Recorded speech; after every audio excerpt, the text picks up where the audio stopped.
শুক্রবার রাত 3:15 মানুষ যখন ঘুমে ঠিক তখনই মালয়েশিয়া প্রবাসীর বাড়িতে হানা দেয় একদল দুর্বৃত্ত। তবে গৃহকর্তার প্রতিরোধে মুহূর্তেই দৌড়ে পালায় দুর্বৃত্তরা। এ চিত্র মাদারীপুর সদর উপজেলার পেয়ারপুর গ্রামের। মনিরুজ্জামান রাজা মিয়া খালাসির ঘরের দরজা ভেঙে ভেতরে ঢুকে একদল দুর্বৃত্ত।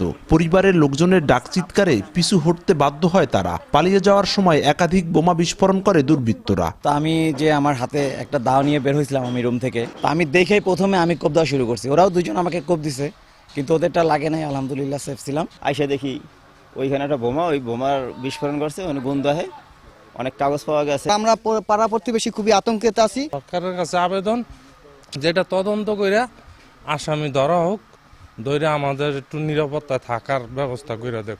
এই বিচারই চাই বাবা, আর কিছু চাই না। আমরা বিল্ডিং হইয়াও শান্তি পাই না।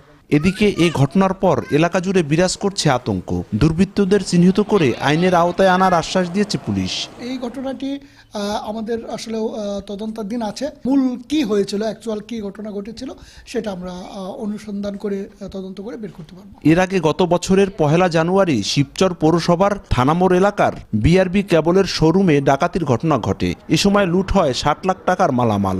এরপর ওই বছরের 29 এপ্রিল রাজৈরের সুতারকান্দি গ্রামের ধান ব্যবসায়ী আব্দুল আলিম ফকিরের বাড়িতেও হয় ডাকাতি। লুট হয় নগদ টাকা ও স্বর্ণালংকার।